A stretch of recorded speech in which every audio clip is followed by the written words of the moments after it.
자, 안녕하십니까. 제자님들. 중학교 1학년, 다면체를 오락의 단계처럼 1일차입니다. 다면체를 이제 오락의 단계처럼 이제 1일차입니다. 중학교 1학년 교육과정이고요. 중학교 1학년 이제 2학기 교육과정인데, 1일차를 찍기에 앞서가지고 선생님이 항상 지금 이렇게 이제 중학교 과정들을 단계별로 만들어 놓고 있는 거는 여러분들이 까먹으면 절대 안 돼요. 물론 전반적으로 다 까먹어서도 안 되지만, 오프라인 수업 때 이제 너무 빨리 가르칠 수밖에 없는 부분들이 있어요. 예를 들어서, 우리가 앞에서 배웠던 방정식이나 그런 것들은 조금 빨리 가르친다고 해도 크게 이렇게 문제는 없어요. 왜냐면 이제 나중에 이제 또 복습할 이제 단원들도 많이 나오고. 근데 이제 다면체를 오락의 단계처럼 이제 오프라인 수업에서는 빨리 가르치다 보면 빨리 가르칠 수밖에 없고 현실적인 물리적인 시간이 있어서 부족하기 때문에 그러다 보면 애들 수업을 들을 때는 이해하는데 수업이 끝나면 다 까먹어버려요. 그래서 여러분들이 이제 까먹지 않게 하기 위해서 제가 오프라인 수업 때 좀 빨리 하겠지만 여러분들이 까먹지 않게 하기 위해서 단계별로 중학교별로 다 만들어 놓을 테니까 복습하셔서 고등학교 때 이제 기본적인 지식들이 이제 부족해서 수학 문제를 못 푸는 일이 없었으면 합니다. 이야기가 길었습니다. 어쨌든 다면체를 오락의 단계처럼 이 부분은 좀 천천히 해가지고 이제 짚어 나가도록 하겠습니다. 이야기가 길었습니다.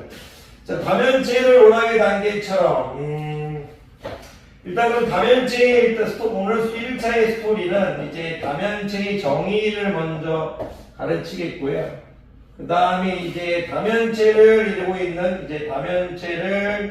이루고 있는 구성하고 있는 이루고 있는 이제 부분들의 정의, 부분들에 대한 정의 이런 얘기를 하겠고요. 다면체를 이루고 있는 어떤 부분들의 정의. 선생님이 이게 말하고 쓰는 거하고는 다르게 되네요. 부분들의 정의. 잠깐만요. 또 어떻게 할까요? 다면체의 이제 이름과 관련된 이름 스토리, 그리고 이제 다면체의 성립 조건 이렇게 해볼까요? 이런 스토리. 학생 여러분들한테도 수업이 끝나면 이렇게 딱 수업이 끝났을 때 여러분도 이런 스토리 한번 말해보는 연습을 하셨으면 좋겠어요. 선생님들이 수학을 항상 말씀드리지만 수학을 잘해서가 아니고 자꾸 하다 보니까 스토리가 생겨서 암기가 되고 있는 거예요. 무슨 얘기냐면 제가 이 다면체의 정의를 딱 적은 이유는 다면체를 오락의 단계처럼 이렇게 해서 다면체의 정의부터 가르쳐야겠다는 머릿속에 있으니까 다면체의 정의를 적은 거예요. 그럼 다면체의 정의는 뭐냐면 다각형인 면으로 둘러싸인 입체예요. 그러니까 다각형인 면으로만 둘러싸인 다각형이 면으로만 이제 둘러싸인 입체 도형 이렇게만 정확하지 않아도 선생님들 좀 틀려요. 여러분들이 정확하지 않아도 되니까 맞춤법 조금 틀려도 좋으니까 그냥 적는 거예요. 틀리면 고치면 되죠. 다면체의 정의하면 그냥 다각형이 면으로만 둘러싸인 입체 도형이다. 다각형이 면으로만 여기가 좀 중요하긴 하죠. 다각형 아닌 예를 들어서 이런 도형은 이제 다면체가 아니겠죠. 이 원도 다각형이 아니니까 다각형이 면으로만 둘러싸인 입체 도형이다. 그런 이제 얘기를 하실 수 있으면 돼요. 다각형이 면으로만 다각형은 뭔지 알죠? 다각형은 이제 여기 있죠. 다각형. 3개 이상의 성분으로 둘러싸인 평면 도형이니까 이제 여러분들이 이제 그런 것들을 자꾸 얘기하실 수 있으면 돼요. 근데 이제 다면체로서 이제 가장 기본적인 거 하나 그려볼까요? 근데 피라미드 좋아하니까 이제 피라미드 이렇게 하나 그려보면 피라미드 그리겠다고 하면서 삼면체를 그리고 있네. 이런 것도 있습니다. 피라미드 라이언 갔을 때 쓰는 텐트 이런 것도 한번 그려보면 다면체죠. 그럼 이제 다면체의 정의를 가르쳐 놓고 왜 다면체를 그렸느냐 하면 스토리예요. 그냥 다면체를 이루고 있는 부분들이 정의를 하고 있으니까 얘를 뭐라고 부를 거다, 얘를 꼭지점이라고 부를 거다. 야인은 뭐래 물을 거다. 모서리라고 물을 거다. 야인 이런 것들 밑에 밑면으로 할까요? 야인은 면으로 물을 거다. 옆면으로 해도 상관없어요. 옆에 색칠도 상관없어요. 면으로 물을 거다.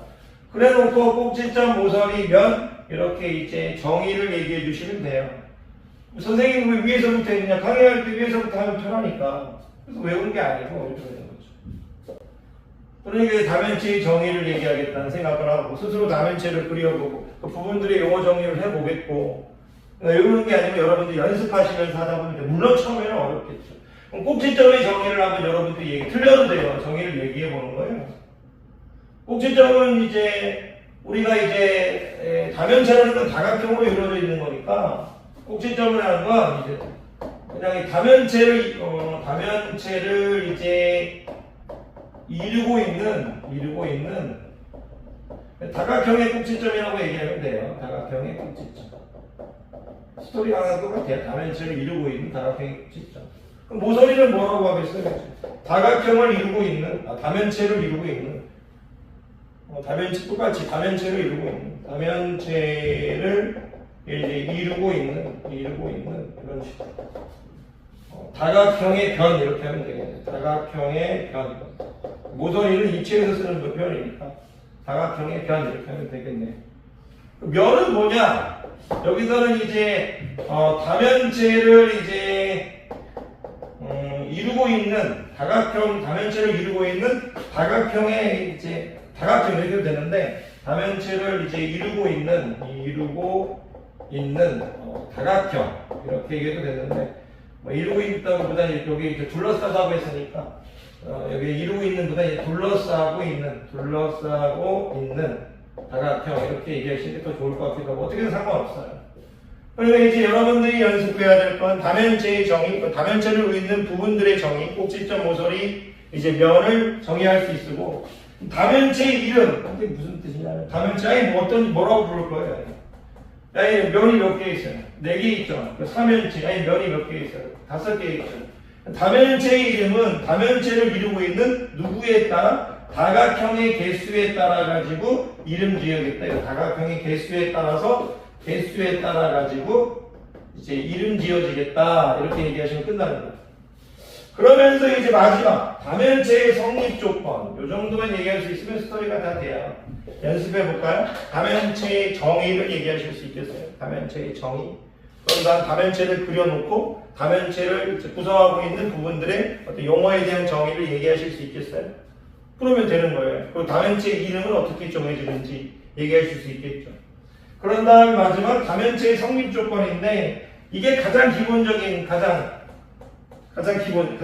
시작하는 다면체예요. 다면체를 이루려면 적어도 4개 이상의 면이 있어야 돼요. 제일 작은 게 면이 4개인 거예요. 다면체는. 적어도 4개 이상, 적어도 면이 4개 있어야 다면체가 된다 이거예요. 그러면 하나, 둘, 셋, 넷에서 적어도 사방으로 오는 것들을 가리려면 아무리 없어도 4개는 있어야 될 거 아니에요. 하나, 둘, 셋, 넷은 있어야 되니까 다면체의 성립 조건은 적어도 4개 이상의 면이 있어야 된다 이거예요. 그리고 적어도 면이 4개 있어야 된다. 이렇게 얘기하시면 돼요. 그러면 이제 다면체의 성립 조건 할 때 우리 앞에서 배운 다각형의 성립 조건 기억나나요? 다각형의 성립 조건이 있었잖아요. 다각형의 시작 어떤 다각형의 시작이었어요?